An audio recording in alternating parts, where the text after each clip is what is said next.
It always amazed me how every classroom seemed to be the sum of different stereotypes well put together. How every student fitted like a piece of a puzzle into the image of the classroom we see in movies or TV shows. As if every student had an assigned role. Roles like the popular one, the more sociable, an extrovert, loved by everyone. The so-called nerd that studies a lot. The athlete that loves turning sports into his life's purpose. Well, my role to this real-life play was being the shy girl. We have all met her once or twice. Always sits in the back of the classroom, never raises her hand to say an answer, never noticed by the teacher, always quiet, not causing trouble. I was that girl. My whole life was being that girl. Always sit in the back of the classroom, too afraid to say any answer in the fear of being wrong. And everybody I came across had the same piece of advice for me, the same reminder, how there was nothing to really be afraid of, and how my shyness will take away opportunities from me. But believe it or not, being told how much I could lose because I was shy didn't cause a drastic change in me. I was still the girl that teachers didn't know how her voice sounded like. Then one day, my dad went to the parents' teachers' gathering, and for every teacher he came across, he got back the same feedback. She's a good student with great grades, but she needs to speak more in class. When he asked my history teacher how I was doing in class, she told him the same as everybody else, but unlike everybody else, he asked my father, does she have any friends? I was shocked.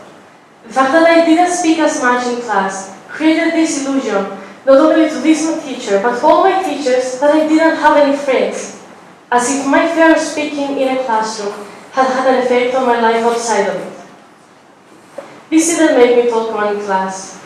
It actually had the exact opposite effect. I completely stopped talking to the point where my next teachers didn't even know my name. I thought if they already had the picture of the shy girl in their mind about me, what's the point of even trying to change? What I didn't get back then was how that change wasn't for them, it was for me. But how did I manage to escape my role? That was a result of a different teacher. One day, my grandma came to pick me up from school because I was sick. While we were leaving, we came across my technology teacher who wanted to know why. I told him the reason, and before we left, he turned to my grandma and told her, don't let her fool you, she's great.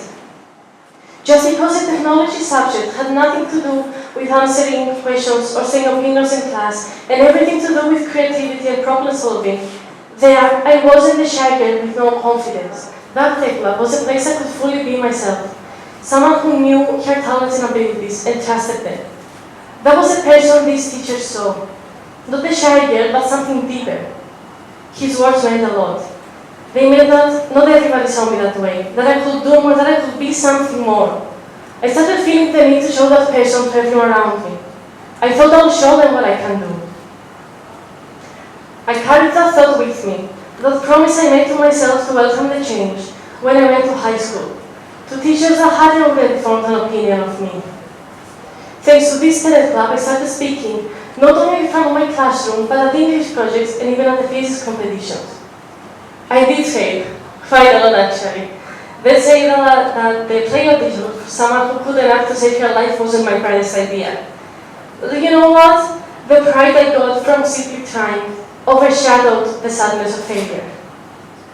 These experiences changed the way I felt about the world and the people around me. The world was no more a monster ready to consume me, but a place filled with chances. Chances to take risks and learn through their victories and failures. I kept fooling myself through experiences that were out of my comfort zone, that would make my past self numb from fear. And after risking and failing, but winning as well, I managed to take off the label of the shy girl, and instead became a better version of myself. Don't get me wrong, that shy girl still lives deep inside of me. That little voice that tells me I'm not good enough, that makes me doubt myself and my abilities.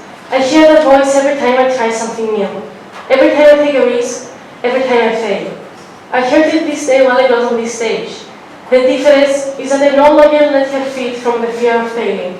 I don't allow her to control my actions or stop me from living the life I want. stop me from trying. So for every student who thinks that they have a role which someone else assigned for them, a label which they have to carry around, I say take it off. Write your own story. Be the hero in your own movie. Trust yourself that you can make it and be the best version of yourself. Because life is too short to live it any other way.